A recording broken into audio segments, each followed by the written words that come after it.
പൃഥ്വിരാജ് ദുബൈയിൽ ചെന്നപ്പോൾ അഹമ്മദ് ഗോൾച്ചൻ എന്ന് പറയുന്ന ഒരാളുമായിട്ട് നിൽക്കുന്ന കണ്ടു. അയാളുടെ ചിത്രങ്ങൾ സോഷ്യൽ മീഡിയയിൽ പ്രചരിക്കുന്നു. ഇയാൾ മലയാള സിനിമയ്ക്ക് ഫണ്ട് നൽകുന്ന ആളാണെന്നുള്ള അറിവ് മാത്രമേ ഉള്ളൂ. ശരിക്കും ആരാണ്? അതായത് മലയാള സിനിമകളുടെ ഈ ഗൾഫ് മറ്റേ അവകാശങ്ങളില്ലേ, റൈറ്റ്സ് അത് വലിയ തുക വരുമല്ലോ. അപ്പോൾ ഈ ഗൾഫ് മേഖലയിൽ ഈ മൾട്ടിപ്ലക്സുകളൊക്കെ ഇല്ലേ, അതിൻ്റെയൊക്കെ ഉടമയാണ് ഈ ഗോൾച്ചിൻ.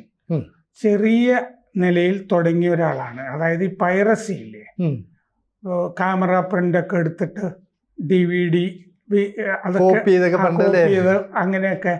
അതായത് ദാരിദ്ര്യമുള്ളൊരു വീട് ഇറാനിൽ നിന്ന് മറ്റേ രണ്ടാം ലോക യുദ്ധമൊക്കെ കഴിഞ്ഞ് മറ്റേ ജോലി അന്വേഷിച്ച്, അതായത്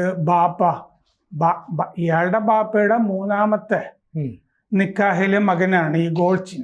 അത് കഴിഞ്ഞ് ബാപ്പ ഈ അമ്മയെ മൊഴി ചൊല്ലിക്കഴിഞ്ഞപ്പോൾ ദാരിദ്ര്യം കലശലായിട്ട് ഈ ഗൾഫിലേക്ക്, ദുബായിലേക്ക് പറിച്ചു നടപ്പെട്ട ആളാണ് ഈ ഗോൾച്ചിൻ. അത് കഴിഞ്ഞ് വലിയൊരു സാമ്രാജ്യം കെട്ടിപ്പടുത്തു.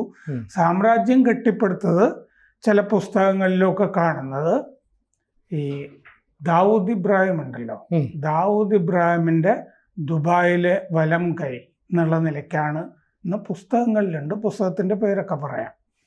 അപ്പോൾ ഈ ഇദ്ദേഹമാണിപ്പോൾ ഗോൾച്ചിൻ. ഇപ്പോൾ ഒരു 83-84 വയസ്സുണ്ട്. ഗോൾച്ചിനാണ് ഈ മലയാള സിനിമയുടെ പ്രധാനപ്പെട്ട ഈ പുറത്തു നിന്നുള്ളൊരു ഫണ്ട്.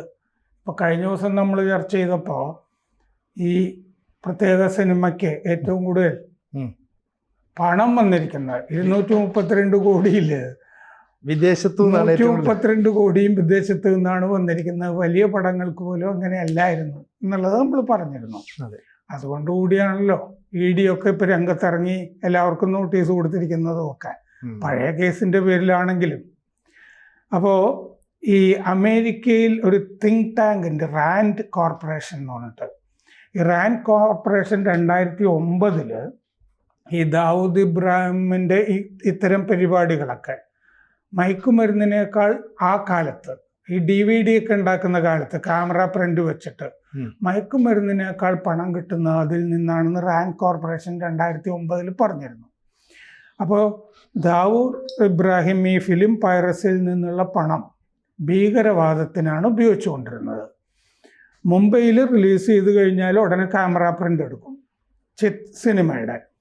അത് കറാച്ചിക്കോ കോലാലംപൂരിലേക്കോ അയച്ചിട്ട് അവിടുന്ന് DVDs ഒക്കെ ഉണ്ടാക്കും. ആ കാലത്ത് മുംബൈയിൽ വാല്യുബിൾ ഗ്രൂപ്പ് എന്ന് പറഞ്ഞിട്ടൊരു സംവിധാനം ഉണ്ടാക്കി, സിനിമാക്കാരെല്ലാം കൂടിയിട്ട് ഈ പരിപാടി അവസാനിപ്പിക്കാൻ വേണ്ടി. അതുണ്ടാക്കി കഴിഞ്ഞപ്പോൾ സാറ്റലൈറ്റ് ട്രാൻസ്മിഷൻ വന്നു. സിനിമയുടെ ഡിജിറ്റൽ ട്രാൻസ്മിഷൻ വന്നതോടുകൂടി ഈ ക്യാമറ പ്രിന്റിൽ അർത്ഥമില്ലാതായി. എല്ലായിടത്തും സംഗതി എത്തുമല്ലോ, ഡയറക്റ്റ് ട്രാൻസ്ഫറും ഒക്കെ വന്നിട്ട്.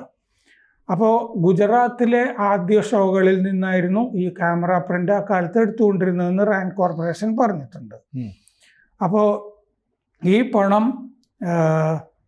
മറ്റേ ദാവൂദ് ഇബ്രാഹിം ബോളിവുഡിൽ പല സിനിമകൾക്കും പൈസയൊക്കെ കൊടുത്തിരുന്നല്ലോ. അപ്പോൾ അങ്ങനെ അഡ്വാൻസ് കോപ്പി കിട്ടും സിനിമകൾക്ക്. അങ്ങനെയും പ്രിന്റ് എടുക്കാനായിട്ട് എളുപ്പമുണ്ടായിരുന്നു ആ കാലത്ത് ഈ പൈറസിക്ക് വേണ്ടിയിട്ട്. അപ്പോൾ ഈ 70 സെന്റ് എന്ന് പറയുന്ന നാണയം അല്ലേ, $, വെച്ച് നോക്കുമ്പോൾ 70 സെന്റിന് ഒരു DVD ഉണ്ടാക്കിയാൽ ഇത് ലണ്ടനിൽ $9 വിൽക്കും എന്ന് റാൻഡ് കോർപ്പറേഷൻ പറഞ്ഞിട്ടുണ്ട്. എന്ന് പറഞ്ഞാൽ 1000% ആണ് ലാഭം ആ DVD ബിസിനസ്സിൽ നിന്ന് ആ കാലത്ത് കിട്ടിയിരുന്നത്. അപ്പോൾ ഇറാനിയൻ ഹെറോയിനേക്കാൾ ലാഭം ഇതിൽ നിന്ന് കിട്ടിയിരുന്നു. ഇത് കൊളംബിയൻ കൊക്കൈനേക്കാളും ലാഭമായിരുന്നു ദാവൂദ് ഇബ്രാഹിമിന് ഈ പരിപാടി എന്ന് റാൻഡ് കോർപ്പറേഷൻ പറഞ്ഞിട്ടുണ്ട്.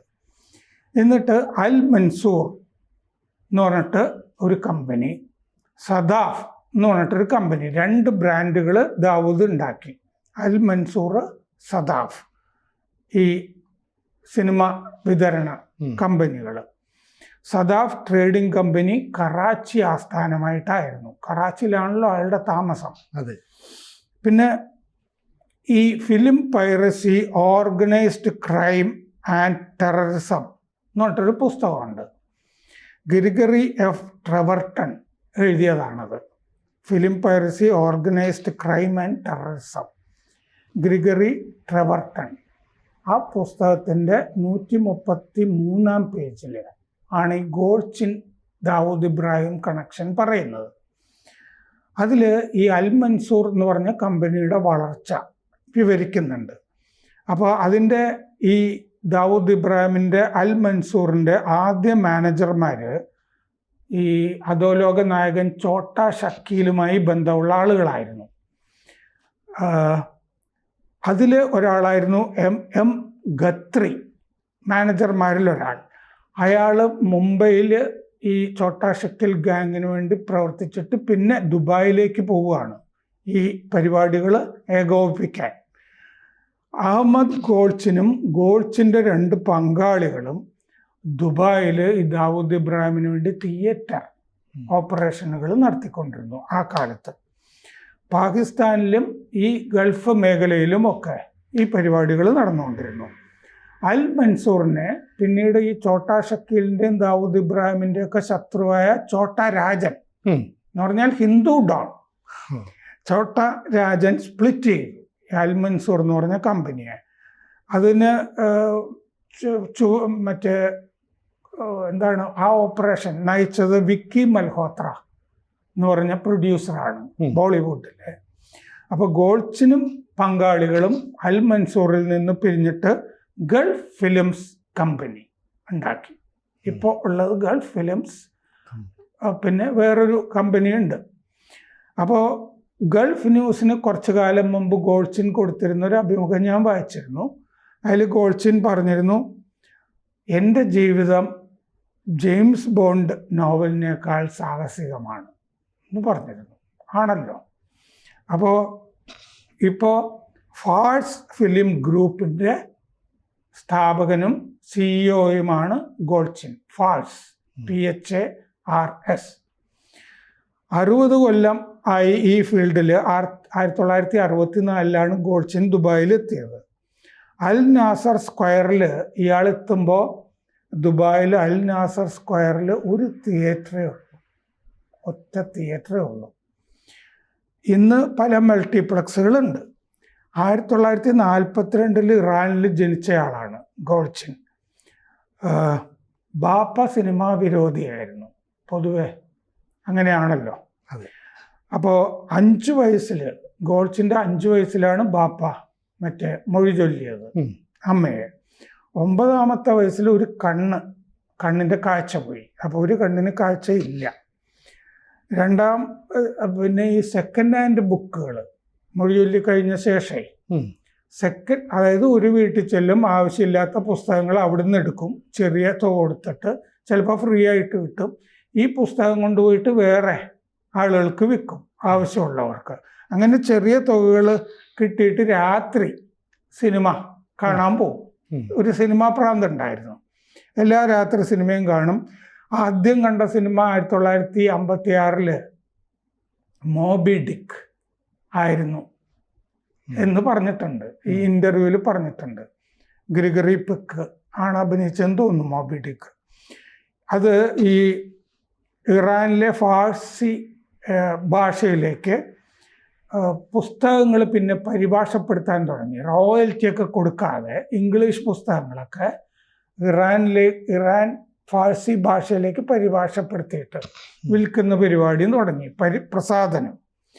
പിന്നെ അമേരിക്കൻ ഗ്രനേഡ് എന്ന് പറഞ്ഞൊരു പുസ്തകം എടുത്തിട്ട് 6 സ്റ്റെപ്സ് ടു ഡെത്ത് എന്നർത്ഥം വരുന്ന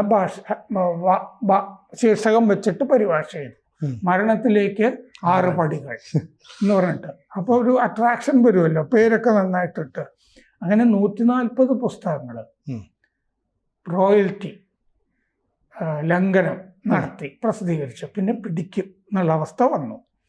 പിടിക്കുന്നുള്ള അവസ്ഥ വന്നപ്പോൾ 1964 ഇറാൻ വിട്ട് ദുബായിലെത്തുമ്പോൾ ഫൈറ്റ് ടു ഡെത്ത് എന്ന് പറഞ്ഞ മെക്സിക്കൻ സിനിമയുടെ ഈ പേർഷ്യനിലേക്ക് ഡബ് ചെയ്ത വേർഷൻ കയ്യിലുണ്ടായിരുന്നു.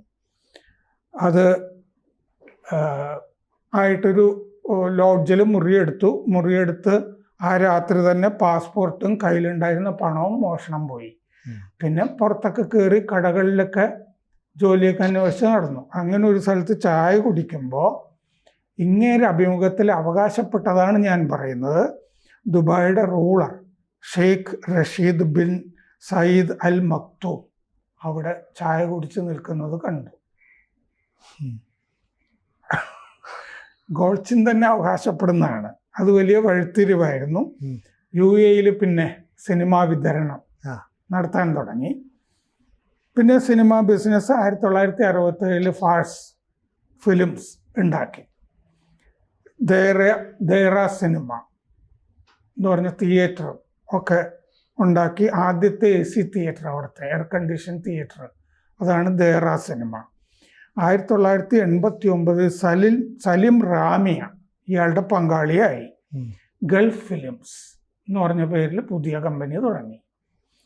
ഇന്ന് ദുബായിൽ ഗൾഫിലൊക്കെ എല്ലാ മാളിലും ഇയാൾക്ക് തിയേറ്ററുകൾ ഉണ്ട്. ഇത് ഈ ബാലചന്ദ്രകുമാർ എന്ന് പറഞ്ഞ ഒരാൾ പ്രത്യക്ഷപ്പെട്ടിരുന്നില്ലേ ദിലീപിന്റെ കേസുമൊക്കെ ആയിട്ട് ബന്ധപ്പെട്ട്. അന്ന് ബാലചന്ദ്രകുമാർ ഗുൽഷൻ എന്ന് പറഞ്ഞൊരു പേര് പറഞ്ഞിരുന്നു. തെറ്റിപ്പറഞ്ഞാണ്, ഗോൾച്ചിനെയാണ് ഉദ്ദേശിച്ചിരുന്നത് ഗുൽഷൻ എന്ന് പറയുന്നത്.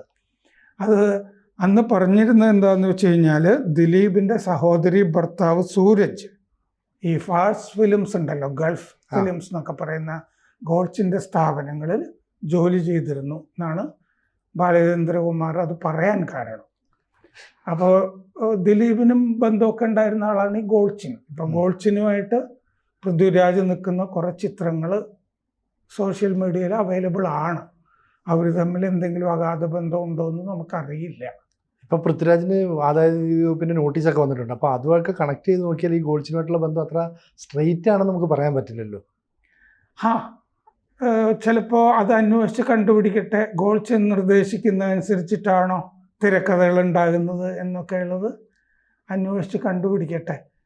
ഇപ്പോൾ പൃഥ്വിരാജിന് നേരത്തെയുള്ള ജനഗണമന ഉൾപ്പെടെ അല്ലേ, കടുവ, ഗോൾഡ്. അപ്പോൾ അതിൽ മറ്റേ പ്രതിഫലം മേടിച്ചില്ല എന്നൊരു നിലപാടാണ് പൃഥ്വിരാജ് എടുത്തിരുന്നത്. അങ്ങനെയല്ല, അതിൻ്റെ അതിൻ്റെ സഹനിർമ്മാതാവ് എന്നുള്ളതിലേക്ക് പണം മേടിച്ചിട്ടുണ്ട്, അതിൻ്റെ കണക്ക് പറഞ്ഞിട്ടില്ല എന്നുള്ളതാണ് ആന്റണി പെരുമ്പാവൂരിനും സ്വാഭാവികമാണ്. നോട്ടീസ് വന്നുണ്ട്. കൂടുതൽ വാർത്തകളും വിശേഷങ്ങളും നിങ്ങളിലേക്ക് എത്താൻ ABC മലയാളം സബ്സ്ക്രൈബ് ചെയ്യുക, ബെൽ ബട്ടണും അമർത്തുക.